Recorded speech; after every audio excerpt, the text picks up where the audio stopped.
कहते हैं कि जब कोई सितारा टूटता है तो किसी महापुरुष का जन्म होता है। 23 अप्रैल 1858 को जर्मनी के एक प्रांत में भी शायद कोई सितारा टूटा और एक महापुरुष का, महावैज्ञानिक का जन्म हुआ,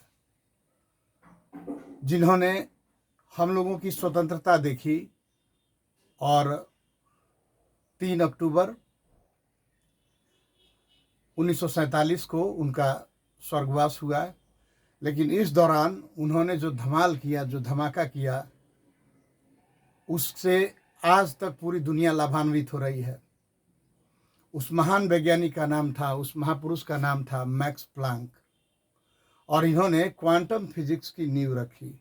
मैक्स प्लांक के द्वारा क्वांटम फिजिक्स का नींव रखा गया। इन्होंने क्वांटम सिद्धांत दिया। इन्हीं के क्वांटम सिद्धांत का उपयोग करके आइंस्टीन महोदय के द्वारा भी प्रकाश विद्युत प्रभाव की व्याख्या की गई और आइंस्टीन को भी नोबेल प्राइज से सम्मानित किया गया। मैक्स प्लांक को भी नोबेल प्राइज मिला था अब क्वांटम फिजिक्स की नींव रखने के लिए।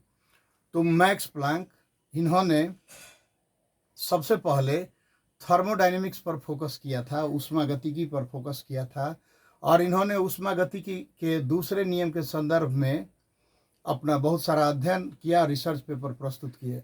लेकिन अचानक से इनका जो फोकस था, ध्यान, वो विकिरण की तरफ गया, रेडिएशन की तरफ गया, एनर्जी की तरफ गया, ऊर्जा की तरफ, प्रकाश की तरफ गया।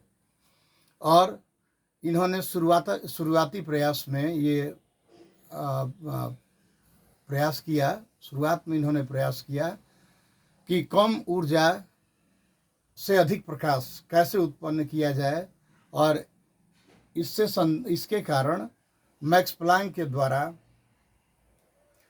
रेडिएशन पर, प्रकाश पर, ऊर्जा पर बहुत गहन अध्ययन किया गया।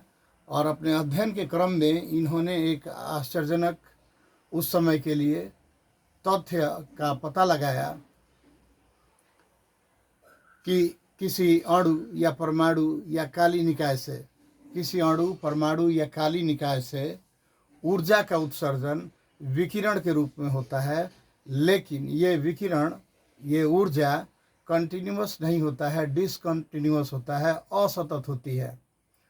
तो मैक्स प्लांक के अनुसार किसी अणु, परमाणु या किसी काली निकाय से, किसी ब्लैक बॉडी से जो ऊर्जा रेडिएशन के रूप में निकलता है, वो छोटे छोटे पैकेट्स या बंडल्स या टुकड़ों या खंडों में या संवेष्टों में होता है।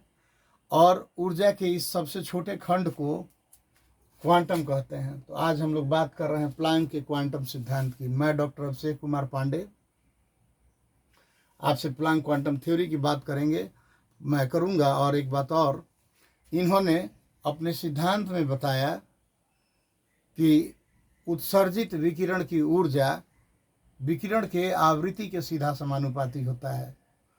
प्लांक महोदय के क्वांटम सिद्धांत के अनुसार उत्सर्जित विकिरण की ऊर्जा विकिरण के कंपनावृत्ति के सीधा समानुपाती होता है, जिसे प्लांक का क्वांटम सिद्धांत कहते हैं। यदि विकिरण की ऊर्जा को ई मान लें, विकिरण की ऊर्जा को ई मान लें और विकिरण की आवृत्ति को न्यू माना जाए, तो प्लांक के अनुसार E directly proportional to nu, E directly proportional to nu. Directly proportional यानी समानुपाती का अगर हम लोग चिन्ह हटाते हैं तो यहाँ से ई बराबर, और एक नियतांक रखते हैं, कोई भी नियतांक एक रख सकते थे, लेकिन एक स्पेशल नियतांक रखा जाता है एच, और यहाँ न्यू तो है ही, तो ये ई बराबर एच न्यू। इसको हम लोग एक कोई समीकरण दे देते हैं, ई बराबर एच न्यू, जहाँ एच एक समानुपातिक नियतांक तो है, लेकिन इसे प्लांक कांस्टेंट कहते हैं। प्लांक महोदय के रिस्पेक्ट में इस एच को प्लांक्स कांस्टेंट कहते हैं, और इस प्लांक कांस्टेंट यानी एच का मान होता है 6.626 गुना 10⁻⁻34 जूल सेकेंड। अगर इसको हम लोग अर्ग सेकेंड में व्यक्त करें तो 6.626 गुना 10⁻⁻27 अर्ग सेकेंड होता है। तो मैक्स प्लांक के द्वारा ई बराबर एच न्यू समीकरण दिया गया, और ये इतना इनका ये सिद्धांत इतना क्रांतिकारी रहा कि क्वांटम फिजिक्स, क्वांटम केमिस्ट्री का नींव रखा गया और इनके बाद फिजिक्स का जो विकास है वो कई गुना तेजी से हुआ। यहाँ तक कि नील्स बोर के द्वारा जो परमाणु संरचना दी गई, नील्स बोर के द्वारा परमाणु संरचना दी गई, बोर्स एटॉमिक मॉडल, इसमें भी नील्स बोर महोदय के द्वारा प्लांक के क्वांटम सिद्धांत का उपयोग किया गया। तो ऐसे महान वैज्ञानिक को याद करते हुए हम लोग प्लांक के क्वांटम सिद्धांत को भी देखें। और ये समीकरण E बराबर एच न्यू बहुत ही फेमस है और याद रखना इसको आसान है। जहाँ E क्या है, एनर्जी ऑफ रेडिएशन है, H प्लांक्स कांस्टेंट है और new is the frequency of radiation. New है फ्रीक्वेंसी ऑफ रेडिएशन। आज के लिए मुझे डॉक्टर अभिषेक कुमार पांडे को आप अनुमति दें। जय हिंद।